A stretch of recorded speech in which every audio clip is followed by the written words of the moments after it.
Hi everyone, Anthony Fantano here, the internet's business.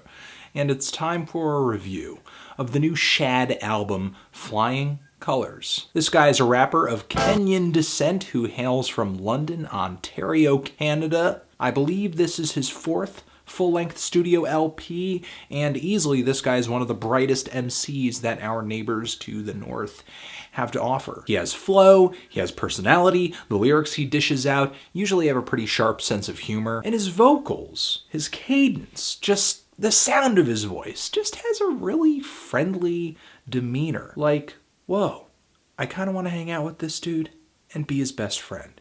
It's that feeling that separates Shad from most MCs out there today. Now, as you guys already know, I love grit in my music, I love experimentation, and sadly, Shad offers up very little of both. However, I don't really necessarily mind MCs that are playful or really smart or poppy. And even though Shad dabbles in all of these things, he's an MC who always comes off to me as being just a little less than exciting. However, maybe Flying Colors is the closest he's come to doing that so far, considering how many serious highlights there are on this thing. Like the intro, which has an explosive, string-backed instrumental. I love the rolling drum machine beats on this thing. Really detailed, noisy, and the first verse that Shad drops on this thing, incredibly fast and passionate. Usually not rapping this fast, which he also makes note of, and I'm loving some of the lines on here, some of the wordplay, like not saying they're Nazis, but how can they not see that?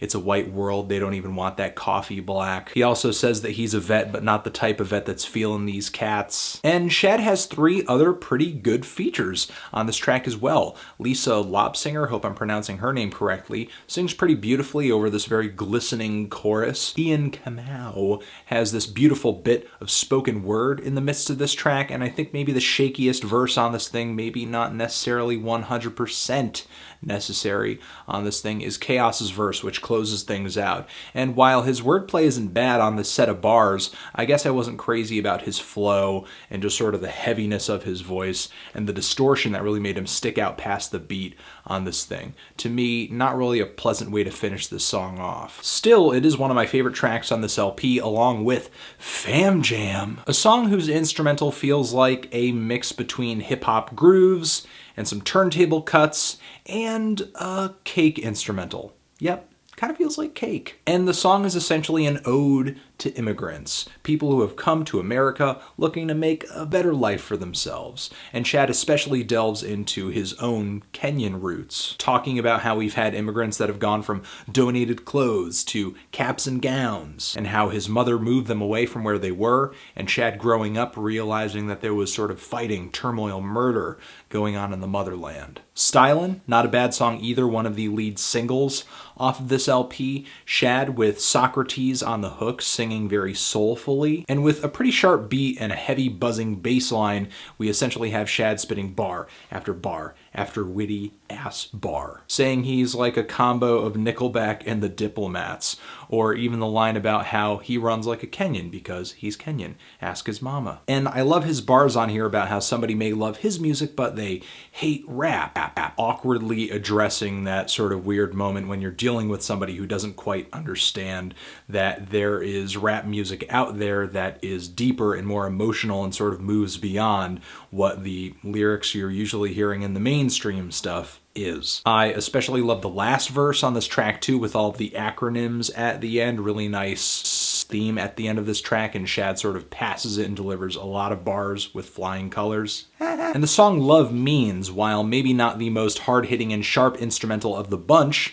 it does kind of get the job done with its groove and its really beautiful soul sample, is one of the most moving tracks on this LP and kicks off with a stellar verse from an MC, a femc, by the name of Eternia. She has maybe the most urgent, passionate delivery of any guest on this LP. And though her delivery is aggressive, the verse that she drops here about love is freaking gorgeous. And Shad follows up with talking about love in the abstract a little bit, rapping about how love is something that is easy to talk about, easy to rap about, easy to pretend you're romantic and you're this and you're that, but love is something that is in fact, when you really get down to it, is hard to live up to. This is the kind of thing that no matter how disappointed I may or may not be with a Shad album or a Shad track, that I'm like, yeah, this guy is awesome. He finally finishes the album off with this 7-minute closer, which is a lot more hard-hitting and has some pretty personal, energetic, and nostalgic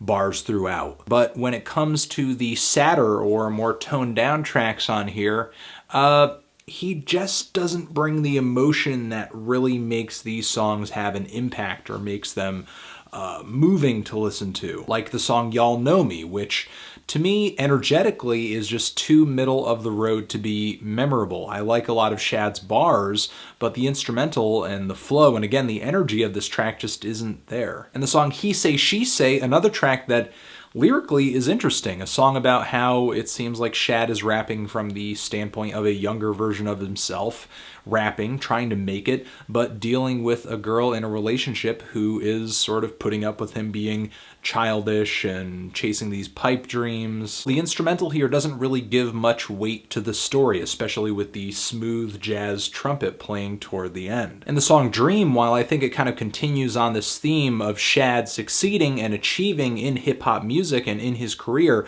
but feeling unfulfilled despite that, I'm liking the concept arc that's going on here, but again, instrumentally and flow-wise, I'm left sort of underwhelmed. Shad has some sad tracks on here, but in his most emotive moments, he feels so close to indifference. And I could see him having some success pulling tracks like this out onto his albums, especially considering how well the song Progress goes. This is one of the longer and sadder tracks on this LP, has a pretty interesting vocal and instrumental interlude on the back end, and it's a pretty deep track for Shad, talking about miseducation, lies, hip-hop as an art form kind of dying. I love how he uses the hook from American Pie on here, delivers it in a really sad way. And the rising strings on this very propulsive beat give this song a lot of energy that I feel like some of the more toned down tracks on here just don't have. Truthfully, there isn't really anything on this LP that I dislike. Yeah, there are moments here where Shad seems a little too playful or a little too vanilla, but that's also part of his appeal. Because without question, this dude is clever. He is hopping on some of his most ambitious instrumentals yet on this thing. He's got concepts, themes, bars, personality-wise in his rhymes, he seems pretty down to earth. If only his delivery and just sort of his presentation was a little bit more thrilling. That's it. I'm feeling a light to decent 7 on this thing. Transition. But if you've given this LP a listen, what did you think of it? Did you love it? Did you hate it? Why? What do you think I should review next? And that's it. Anthony Fantano, Shad, forever.